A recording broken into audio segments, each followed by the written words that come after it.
All right, welcome back, Prospect Live viewers. We are back with another 2021 MLB Draft interview. In the hot seat today is a man that's been in the news recently, recent UCLA commit, and another Canes boy. Joe has mentioned before the show, we love our Canes boys. Malakhi Knight. How's it going, Malakhi? I'm good. How are you? Doing good, Welcome to the show, man. Finally, someone from the Pacific Northwest joins the pod. A little bit of Northwest love. I knew that. Yep. Yeah, you've had so many East Coasters on. It's time to get some Washington love here. Malakhi, you've been in the news a little bit. I kind of want to jump right into just the latest news and headlines before we kind of talk about your summer. But you recently, just this past week, committed to UCLA Baseball. I wanted to talk and ask about why you chose UCLA and kind of what that program provides you in terms of your baseball and academic future. Yeah, I mean, I think we all know how prestigious the baseball program is at UCLA, and that was like really big for me. I played with 5 other commits on my Canes team this past summer, and so that kind of drew me there. But just overall, UCLA is a great program, and I'm happy to be there. Absolutely, yeah, and big commit, obviously, and one of the top schools in the country. So, I'm sure if you end up on campus, you will do well there. Joe, if you don't mind, I wanted to jump in a little bit to the summer. Obviously, it was a very unusual showcase circuit. We've talked about this with a lot of the other, prep guys that we've had on the show. But, once the shutdown sort of happened leading into the summer, what sort of stuff did you do to stay fresh? Yeah, so up here in Washington, we didn't play any games. We had 6 practices, and then we got shut down. So when the summer started, I haven't seen live pitching since 7 or 8 months, and so it's kind of different. But yeah, during the shutdown, I would just work out every day. I would go hit in the cages with my friends, and then I'd take some like live ABs off Max and like some other kids down there. But other than that, I didn't see any live pitching or anything until when the summer started. So it was a big adjustment, but it was challenging. When did you feel you finally sort of got your sea legs or sort of got comfortable just in the box in terms of where you'd probably been before, just in the confidence, I think it was honestly at the end of our first tournament with the Canes. The first tournament, I kind of struggled. I didn't have a hit until like our last game, but I think that whole tournament, it was just me getting used to it again and getting back in the rhythm. So I think it was like at the end of that first tournament in Georgia. Mm-hmm. Yeah, that the Lake Point tournament. Yeah, that was loud. I think you were one of the first guys to get in the box, and you smoked the ball. I want to say it was a triple off the wall. I could be wrong. It might have been a home run. Correct me if I'm wrong. But how do you think the rest of your summer went? Because for our money, I mean, Ralph and I have talked about it a good bit. You had one of the more impressive, louder summers this of 2020. Yeah, I mean, I think I showed up pretty good. I think it was big for me to get out of the Northwest for once because I've been playing up here my whole life. So just to get out and to play against some better competition from across the country was really big. I enjoyed it. It pushed me to be the best person and player I could. So I really enjoyed it. Yeah, absolutely. And I'm sort of interested to learn a little bit about, some of the workouts, some of the stuff that you've been doing sort of in the background. I'm obviously throughout the summer, but as you sort of prepare now going into this really important spring, in your draft year. Yeah, so like workout wise, I have my strength coach. His name is Josh Wright. He's out of Orange County, California.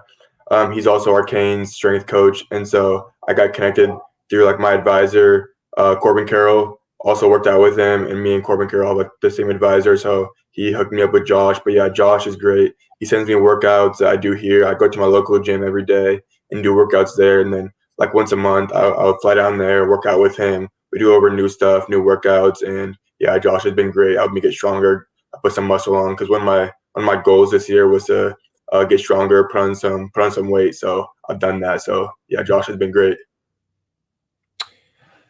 Besides the workouts and besides your play on the field, baseball in general has really seemed to turn a page over the last 5 years, introducing so much tech with Rapsodo and Blast and everything that comes with that. Diamond Kinetics, I know, has been a big part of the summer circuit. What sort of tech do you kind of work into your routine or generally lean on to improve as a player? To be honest, I don't really use too much tech. I mean, at area codes we use blast motion. I've used Rapsodo a few times where I hit up in Kirkland, Washington. But other than that, I don't really use too much technology. I'm not too worried about like all those numbers or nothing like that. I just worry about what I do in game and like the results in the game. Okay. Understood. What do you feel your greatest strengths are as a player? As we're talking about, in game, what do you feel the tools are that translate the most to sort of, production and value on the field? I think my best ability is just tracking down fly balls in the outfield. I just love just tracking down fly balls, just running balls down the gap. I just really enjoy that. It's one of the best parts about the game to me. So I think just tracking fly balls would be my best attribute. As soon as you said that, I thought about that. Was it National where you made that crazy catch on the line on a ball that Benny smoked, right? Yeah, it was on. Yeah, Benny hit it down the line. It was foul territory, and I slid and caught. Yeah, that was at the PG National. Yeah, it was one of the standout moments of National in the games. I can only imagine how Benny reacted to that, knowing Benny. Probably did an impression of Borat or something. Something like that. Hey, I want to talk a little bit about your swing because it is unique. It's kind of got that modern cut it off at the top Mookie Betts type of approach. I've likened it to Ryan Braun a little bit. Is there someone that maybe growing up you have modeled your swing off of, or someone that you liken your game to at all? Yeah, I think like these past 2 or 3 years when I like really started working on my swing and getting like more into depth, Nolan Arenado had just been a big kind of role model, just like his swing, his bat path, how he stays through his lines. I just really look up to that, and I try putting that in my swing. So I think Nolan Arenado would be that guy. Love that. That's a good one to pick. A little different answer. Yeah. You had mentioned that, you were facing off against Max, during the shutdown, which is an interesting little tidbit there. Who was the toughest pitcher that you faced over the course of the summer? Could be a couple too. Like, are there guys that are like moments, pitches, anything that kind of stands out to you? Yeah, I think there's two of them. One's Andy Painter. I faced him at the All-American game, the PG. But I think the hardest one was Carter Holton, lefty.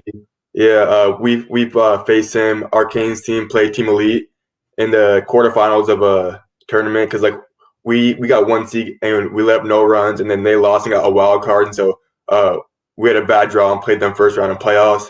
And Carter started against us. He went all 7 innings, 3 hits, I think. He had a lot of strikeouts. I don't know how many, but a lot. But yeah, just his fastball, he's firm. He was 95 the whole game, even last inning. His curveball is really sharp, and he hides the ball really well. So I think Carter was the toughest pitcher I faced all summer. He's like the consensus answer. Dude, I'm telling you, Carter's paying people, man. Yeah. It's other pitchers, it's hitters, and like I said, it's not just Canes guys. We've heard other guys have mentioned that game, obviously, because they're in the lineup too. It's everyone. Dalen Lyle, James Wood. Yeah. And I'm sitting here, I'm like, so it's got to be just on lefties, right? No, it's on righties. Like, it's everybody. Carter Holton is the unanimous answer for toughest pitcher. I want to throw one your way, though, just because he's a Pacific Northwester. He's a 2022, and we've heard good things about him. Have you had a chance to tee off against Ian Ritchie, J.R. Ritchie at all in batting practice or anything? I faced him once in my entire life. It's kind of crazy because he lives kind of close to me, but I faced him once 2 years ago in a summer game. My select team played his, and when I bat, he struck me out. Next at bat, he hit me like right in the back. But yeah, that was the only game I've ever faced JR. So not in a hurry to get in the box with him again, huh? No, definitely not. We'll switch it up and go to the other side. Who's the best hitter that I guess you've played with or played against over the course of the summer? Is there anybody just sort of sticks out to you that's on both sides of the ball? It's just phenomenal player. Yeah, I'd have to say Alex Mooney. Just like I heard about him before, like this summer, but just like this summer after I played with him, and I got to see him day in and day out and every single game, and just his like approach and the way he does things. He's probably the best hitter I know by far. So. Yeah, Mooney's another popular one. What about everyone says Mooney and Cole Messina from that Canes team couple of Yeah. favorites. Yeah, I think Cole's one of the most underrated players in the country. Yeah, he's also one of the best hitters on our team, and I just think he deserves more love, Yeah, for sure. No, I mean, South Carolina's got a good one. Yeah. So I want to. You've told us your strengths a little bit. Can you and you've told us about your swing. Can you kind of tell the viewers or even UCLA fans what UCLA or maybe a future big league organization is getting in Malakhi Knight, the baseball player? Yeah, I just think they'll get a player who just wants to win. He'll do anything to win. He's not really worried about like individual stats. He's just a team player. He's hardworking and he's gonna do whatever it takes to like reach his goals. Good answer. Excellent answer. Joe, I am out of baseball questions. I don't know if you have any other baseball questions you want to throw Malakhi's way, or you may have a Pacific Northwest question. I don't know. Oh, we're going to have to hit him with the Pacific Northwest food question because y'all have been raving about cheesesteaks for the last 2 months, and I'm not about to let all the that dudes pass. from like the Philly area I hit up with a bunch of food questions. Well, hey, I want to ask one more baseball question before we get into the silly questions, if you will. You got 8, 9, 10 months between now and next July, which is when you'll be first time draft eligible. Obviously, UCLA is a great program, and you're really set up for a win-win situation. But how are you hoping to improve as a baseball player between now and next July to set yourself up in the best position to be drafted? I've gone over like all my weaknesses with like my hitting coach and like what I need to improve in my swing. So I think like just like in the off season, I'm just gonna work on like all those things and just fix like all those things and touch them up. So I think just like working on like the little things like in my swing and stuff like that will be like the main focus of this off season. Can't argue with that. All right, well, Ralph, Malakhi, do we go the seafood route? Do we go the coffee route? Do we go the teriyaki route? I think teriyaki route. Teriyaki route? Well, I'm Yeah. not going to ask you what your favorite teriyaki spot is because they're on every corner. But Yeah, that's true. let's throw the viewers a little bit of a curveball here. If you could choose one restaurant, Greater Seattle area, and one dish from that restaurant, where are you going? Ooh, that's a good question. My favorite restaurant, it was called Shanty Thai. It was a Thai restaurant in Bellevue, but they recently closed up, and so I can't really go there anymore. But my favorite dish from there, it was their crispy garlic chicken and fried rice. That's my go-to meal right there. But they're closed now, so I guess I got to find a new restaurant to go to. That's a good meal, man. I get that from Thai restaurants a lot. Yep. I'm gonna have to go to the Pacific Northwest apparently and eat Thai food. So is there like a teriyaki like style restaurant? Dude, I'm totally there's unfamiliar with teriyaki it. everywhere. Yeah, everywhere you go, there's teriyaki. Just right and left, there's teriyaki everywhere. And they're all named Yeah. like teriyaki number 12, teriyaki Yeah. number 16. Like, Yeah.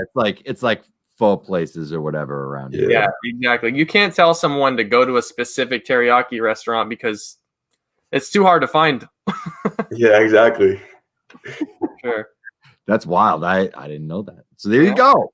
We learned a little bit of something about the Pacific Northwest and their hankering for teriyaki, apparently. There you go. All right, Joe. Is that it? Any other questions, or we're going to let Malakhi go? I got nothing else, Malakhi. You've been a great guest, my man. Yeah, thank you guys for having me. I appreciate it. Yeah, thanks for coming on, and we're all going to be rooting for you, and good luck next year, whether it's going first round in the draft or if you end up on campus at UCLA, man, we'll be rooting for you. Thank you.